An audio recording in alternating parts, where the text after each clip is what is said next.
నాయకత్వంలో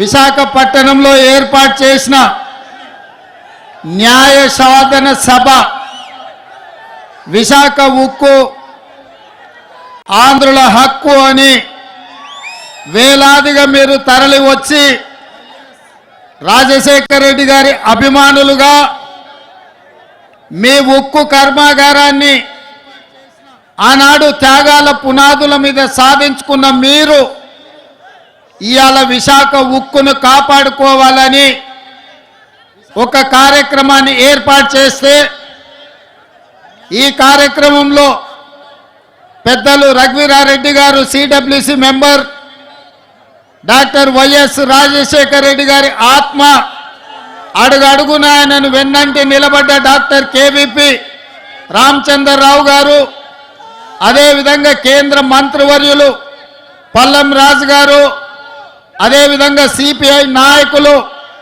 నారాయణ గారు, సిపిఎం నాయకులు, అదేవిధంగా కాంగ్రెస్ పార్టీ కార్యనిర్వాహక అధ్యక్షులు, జిల్లా పార్టీ అధ్యక్షులు మిత్రుడు రుద్రరాజు గారు, అదేవిధంగా మండల పార్టీ నాయకులు, గ్రామస్థాయి నాయకులు, రాజశేఖర రెడ్డి గారి అభిమానులందరికీ కూడా హృదయపూర్వకంగా నమస్కారం తెలియజేస్తున్న మిత్రులారా, ఈరోజు వైఎస్ షర్మిల గారి నాయకత్వంలో ఈ సభను చూస్తుంటే నాకు విశాఖపట్నంలో ఉన్నట్టు లేదు.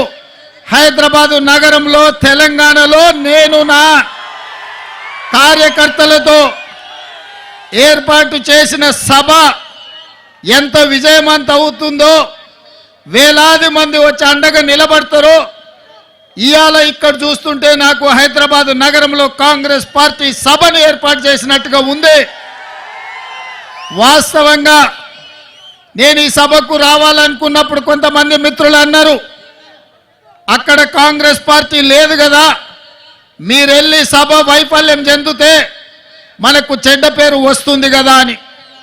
అంటే నేను ఒక మాట చెప్పిన వాళ్లకు, వైఎస్ఆర్ బిడ్డ, వైఎస్ఆర్ ఆశయ సాధన కోసం విశాఖ ఉక్కును కాపాడాలనే ఉక్కు సంకల్పం కోసం షర్మిలమ్మ సభ పెడితే తప్పకుండా ఆయన అభిమానులు అందరూ అక్కడికి వస్తారు, అండగా నిలబడతారని నేను వారికి చెప్పిన ఆ నమ్మకం, విశ్వాసం డాక్టర్ వైఎస్ఆర్ మీద మీరు చూపించి షర్మిలమ్మను ఆశీర్వదించి విశాఖ ఉక్కును కాపాడుకోవడానికి వచ్చినందుకు మీకు అందరికీ మనస్ఫూర్తిగా ధన్యవాదాలు తెలియజేస్తున్న మిత్రులారా, భౌగోళిక రాష్ట్రాలుగా విడిపోయినాం. ఇక్కడ ఉన్నప్పుడు మనకు ఆంధ్రప్రదేశ్, తెలంగాణ, కానీ మన హక్కుల కోసం, మన ఆస్తులు కొల్లగొట్టడానికి ఢిల్లీ పెత్తందారులు మన మీద దండయాత్ర చేస్తే మనం తెలుగు వాళ్ళం, మనం అన్నదమ్ములం, ఒకరికి ఒకరం అండగా నిలబడి ఢిల్లీ నుంచి సుల్తానులు వచ్చినా, జాగీర్దారులు, జమీందారులు వచ్చినా తెలుగు గడ్డ మీద ఇటుక పెళ్ళను కూడా తీయలేరు, విశాఖ ఉక్కును ఒక ఇంచు కూడా కదిలించలేరు అని చెప్పి నేను ఈ సందర్భంగా తెలియజేయదలుచుకున్నా.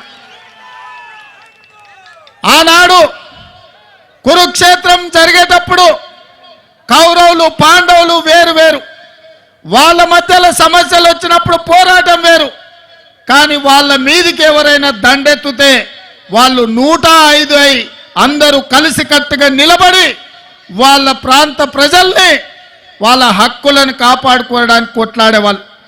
ఇవాళ కూడా మిత్రులారా, చాలా మందికి అనుమానాలు ఉండొచ్చు, అపోహలు ఉండొచ్చు, వైఎస్ఆర్ వారసులు ఎవరు అని.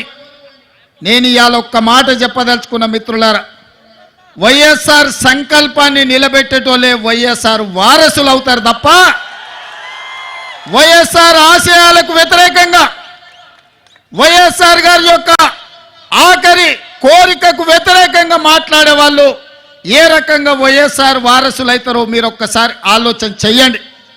ఇవాళ ఆంధ్రప్రదేశ్లో ఇక్కడున్న పరిస్థితులు, ఇక్కడి రాజకీయాలను కాంగ్రెస్ పార్టీ తెలంగాణ శాఖ అధ్యక్షుడిగా, తెలంగాణ రాష్ట్ర ముఖ్యమంత్రిగా కొన్ని సంవత్సరాల నుంచి నిశితంగా గమనిస్తున్నా. ఈ ప్రాంతానికి ఇక్కడ పాలించే నాయకులుగా మేము కావాలనుకుంటున్నారు, కానీ ప్రశ్నించే గొంతులు ఎవరి ప్రాంతంలో లేరు. ఎందుకంటే ప్రశ్నించే గొంతులు ఉన్నప్పుడే పాలకులు మన మాట వింటారు. ఢిల్లీలో ఉన్న మోడీ ఇవాళ ఈ ప్రాంతం మీద ఆధిపత్యం చెలాయించాలనుకుంటున్నాడంటే ఈ ప్రాంతం నుంచి మోడీని ప్రశ్నించే వాళ్ళు లేకపోవడం వల్లనే ఇవాళ మీ హక్కుల గురించి ఎవరు మాట్లాడతలేరు. 10 ఏళ్ళైనా మీ పోలవరం పూర్తి కాలే. 10 ఏళ్ళైనా ఆంధ్రప్రదేశ్కు రాజధాని ఎక్కడంటే ఎక్కడుందో చెప్పలేని పరిస్థితి ఇవాళ ఆంధ్రప్రదేశ్కు దాపురించింది. ఇవాళ ఈ ప్రాంతంలో ఈ ఆంధ్రప్రదేశ్ యొక్క ఆత్మగౌరవాన్ని ఢిల్లీలో తాకట్టు పెట్టిండ్రు.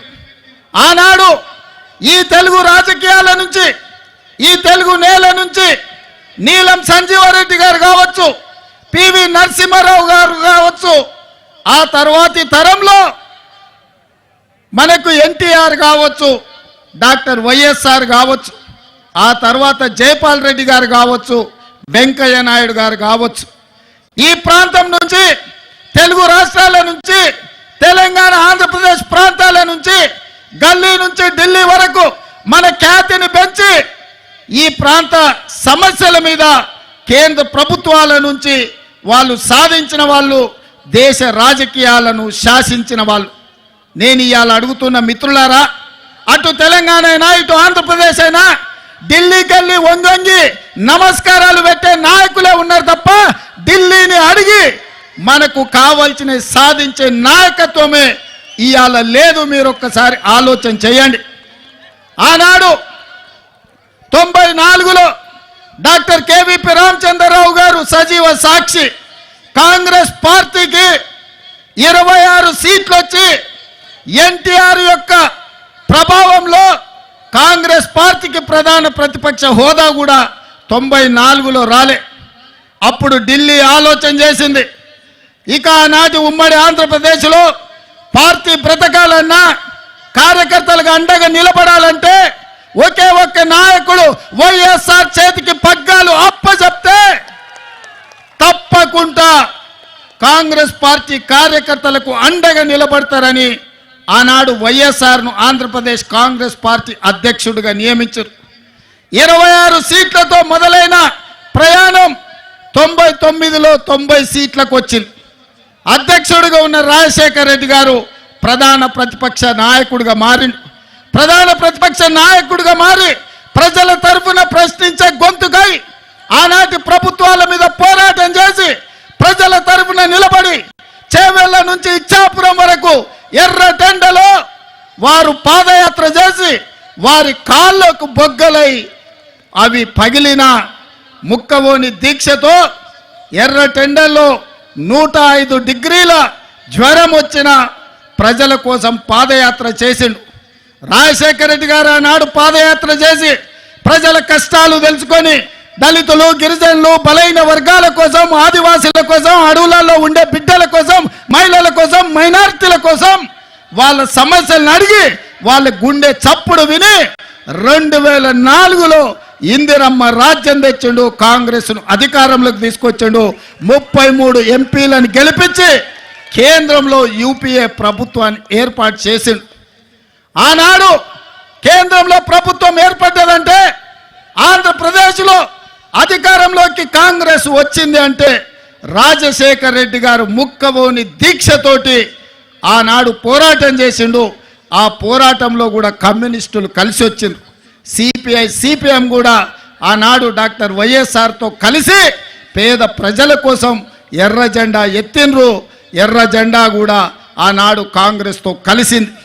ఆ విధంగా పాదయాత్ర చేసి ప్రజల యొక్క ఆలోచన తెలుసుకొని అందుకే రాజశేఖర రెడ్డి గారు రైతులకు మొట్టమొదటి సంతకం ఎల్బీ స్టేడియంలో అధికారంలోకి వచ్చిన రోజు ఉచిత కరెంటునిచ్చి రైతులను ఆదుకోవాలి, రైతుల మీద ఉన్న అక్రమ కేసులు తొలగించాలి, రైతుల మీద ఉన్న భారం ఏదైతే కరెంటు బిల్లులు ఉన్నాయో 1200 కోట్ల రూపాయలు ఒక్క కలం పోటుతోని రద్దు చేసి రైతులను ఆదుకున్నాడు. రైతులను వ్యవసాయం దండుగ కాదు, వ్యవసాయం పండుగ అని ఆ ఉచిత కరెంటు ద్వారా వైఎస్ఆర్ మనకు నిరూపించిండు. అదే విధంగా ఆరోగ్యం అందక సర్కారు దవాఖానకు పోతే అక్కడి నుంచి అక్కడనే శ్మశానానికి పోయే రోజులు. పేదలను ఆదుకోవాలంటే రాజీవ్ ఆరోగ్యశ్రీ ఉండాలి. పేదలకు 2 లక్షల రూపాయలతోని ఉచితంగా వైద్యాన్ని అందించి అపోలో యశోద లాంటి ఆసుపత్రులు పేదవాళ్ళు ఎన్నడూ చూడలే. కానీ వైఎస్ఆర్ గారు ముఖ్యమంత్రిగా రాజీవ్ ఆరోగ్యశ్రీ పథకం తీసుకొస్తే బాజాప్తా శ్రీమంతులతో పాటు అపోలో యశోద హాస్పిటల్లో రాజీవ్ ఆరోగ్యశ్రీ అమలు జరిగింది. ఇదే కాదు, పేదవాళ్ళ బిడ్డలు చదువుకోవాలి, శ్రీమంతుల పిల్లలే నారాయణ లేకపోతే చైతన్యంలో ప్రైవేటు కాలేజీల్లో చదువుకుంటుంటే పేదల బిడ్డలకు, బీసీలకు, బడుగులకు, బలైన వర్గాలకు విద్య దూరం అవుతుంటే రాజశేఖర రెడ్డి గారు ఆలోచన చేసిండ్రు. పేదవాళ్ళ బిడ్డలు డాక్టర్లు, లాయర్లు, ఇంజనీర్లు, ఐఏఎస్లు, ఐపీఎస్లు, ఐఎఫ్ఎస్లు కావాలి. రాజ్యాధికారం వాళ్ళ చేతిలో ఉండాలి. చదువుకున్నప్పుడే వాళ్ళ జీవితాలు బాగుపడతాయని ఫీజు రియంబర్స్మెంట్ పథకాన్ని తీసుకొచ్చి పేదలకు అండగా నిలబడి ఒక సంక్షేమ రాజ్యంగా రాజశేఖర రెడ్డి గారు ఆనాడు నిర్ణయాలు తీసుకున్నారు. ఆ తర్వాత కరువులు, కాటకాలు, కాలిపోతున్న మోటార్లు, పేలిపోతున్న ట్రాన్స్ఫార్మర్లు, రైతుల ఆత్మహత్యలు, చెట్లకు ఉరేసుకుంటుంటే నేతన్నలు, గీతన్నలు చచ్చిపోతుంటే ఈ బలైన వర్గాలను ఆదుకోవాలి, రైతులను బాగు చేయాలి అని జలయజ్ఞం తీసుకొచ్చింది డాక్టర్ వైఎస్ఆర్. జలయజ్ఞంలో భాగంగానే మీ పోలవరం ప్రాజెక్టుకు మొట్టమొదటి పునాది రాయబడ్డదన్న సంగతి ఇవాళ ఆంధ్రప్రదేశ్ ప్రజలకు నేను గుర్తు చేయదలుచుకున్నా. మీ హంద్రీ నీవా లాంటి ప్రాజెక్టులు, పోతిరెడ్డిపాడు లాంటి ప్రాజెక్టులను రాజశేఖర రెడ్డి గారు కరువు నేలైన రాయలసీమకు నీళ్ళు ఇవ్వడం ద్వారా నా జన్మ ధన్యమవుతుందని ఆ రోజు వారు మొదలు పెట్టిండ్రు. మరి ఇవాళ మిత్రులారా, ఉచిత కరెంటు కావచ్చు, రాజీవ్ ఆరోగ్యశ్రీ కావచ్చు, ఫీజు రియంబర్స్మెంట్ కావచ్చు, జలయజ్ఞం ప్రాజెక్టులు కావచ్చు, కేంద్రం నుంచి అన్ని రకాల సహకారంతో ఆనాడు వైఎస్ఆర్ గారు ఈ ప్రాంతాన్ని అభివృద్ధి చేసి ఒక సంక్షేమ రాజ్యంగా, అభివృద్ధి రాష్ట్రంగా హైదరాబాద్లో ఔటర్ రింగ్ రోడ్డు విషయంలో కావచ్చు, అంతర్జాతీయ ఎయిర్పోర్ట్ కావచ్చు, ఐటీ కంపెనీలు కావచ్చు, ఫార్మా కంపెనీలు కావచ్చు, వాటన్నిటిలో వారు ముందు నిలబడి ఆ ప్రాంత అభివృద్ధికి పునాదులు వేసిండు. ప్రాణహిత చేవెళ్లను ప్రారంభించి